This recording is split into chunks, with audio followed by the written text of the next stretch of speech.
Om Swastiastu. Perkenalkan, nama saya Nikade Yunisa Swati dari kelas 10 MIPA 5 absen 38. Di sini saya akan sedikit menceritakan tentang sejarah kerajaan Sriwijaya.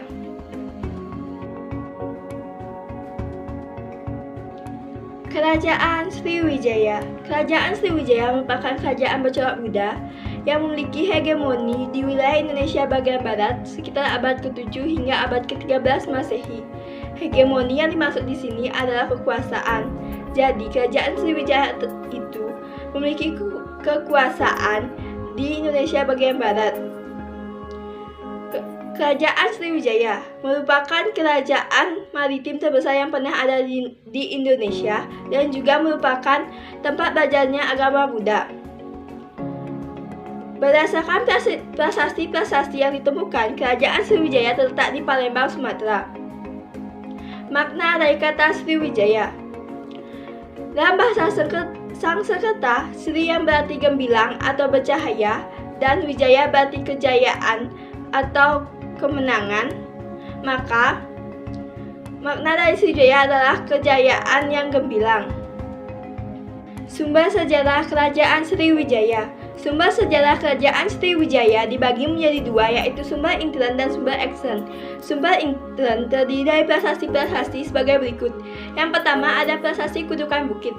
Prasasti Kutukan Bukit ditemukan di tepi Sungai Tatang di dekat Palembang. Prasasti ini berangkat tahun 605 Sake atau sama dengan 683 Masehi, yang berisi tentang seorang bernama Dapudahyang yang mengadakan perjalanan suci atau Sidayatra dengan menggunakan perahu. Ia berangkat dari Minagatwam dengan membawa tentara 20.000 personel.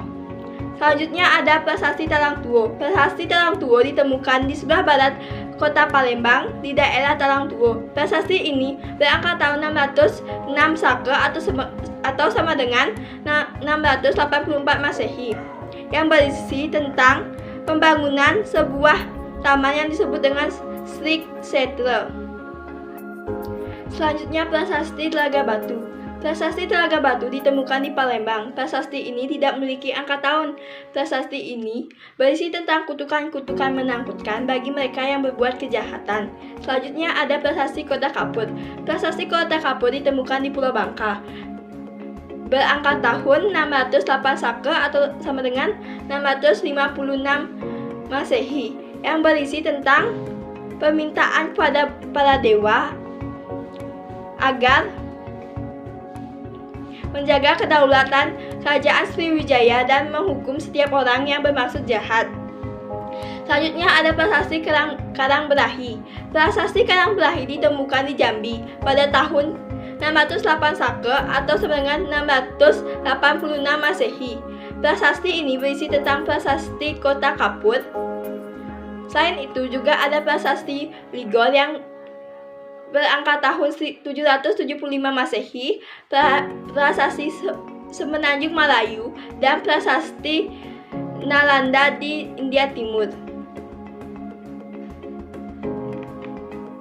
Selanjutnya ada sumber ekstern. Sumber ekstern terdiri dari yang pertama ada berita dari Arab, yaitu Sri Buza dan Kerajaan Besar. Yang kedua ada berita dari India, yaitu dari Kerajaan Nalanda dan Kerajaan Chola.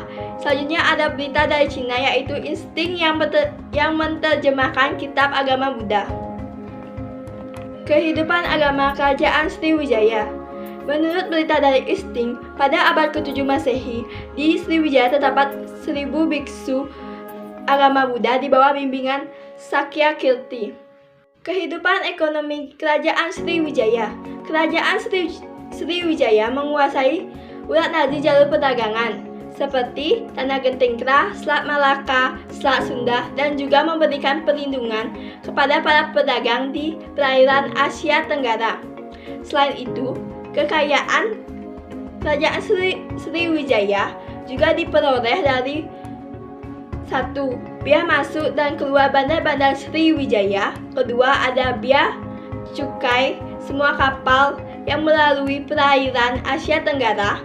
Yang ketiga ada upeti persembahan dari raja-raja vassal. Dan yang terakhir ada hasil keuntungan perdagangan. Kehidupan politik dan pemerintahan Kerajaan Sriwijaya. Kerajaan Sriwijaya mulai berkembang pada abad ke-7 Masehi. Pada awal perkembangannya, raja disebut dengan Daputahyang. Pada abad ke-7 pula, Daputahyang banyak melakukan perluasan daerah. Daerah-daerah yang berhasil dikuasai beliau adalah: yang pertama ada Tulang Bawang yang terletak di Lampung. Yang kedua ada daerah Kadah yang terletak di pantai barat Semenanjung Melayu. Yang ketiga ada Pulau Bangka yang terletak di pertemuan Jalan Perdagangan Internasional. Yang keempat ada daerah Jambi yang terletak di Sungai Batahari. Yang kelima ada Tanah Gentengkra yang merupakan tanah bagian utara Semenanjung Melayu. Dan yang terakhir ada Kerajaan Kalingga dan Mataram kuno. Selanjutnya, raja yang terkenal di Kerajaan Sriwijaya adalah Balaputra Dewa. Ia memerintah pada abad ke-9 Masehi. Pada masa pemerintahannya, Kerajaan Sriwijaya berkembang sangat pesat dan mencapai masa kemasan atau kejayaannya. Balaputra Dewa adalah keturunan dari dinasti Sailendra, yakni putra dari Raja Samaratungga dan Dewi Tara dari Sriwijaya. Yang terakhir ada penyebab runtuhnya Kerajaan Sriwijaya. Penyebab runtuhnya Kerajaan Sriwijaya ada beberapa faktor, antara lain yang pertama adalah pusat kerajaan semakin menjauh dari pantai. Yang kedua tidak ada pemimpin yang cakap. Yang ketiga, kerajaan bawahan melepaskan diri. Yang keempat, penyerangan yang dilakukan oleh kerajaan lain. Dan yang terakhir adalah mulai berkembangnya pengaruh Islam. Sekian pembahasan dari saya. Jika ada kesalahan kata atau kekeliruan, saya mohon maaf. Sampai jumpa dan terima kasih. Om Santi Santi Santi Om.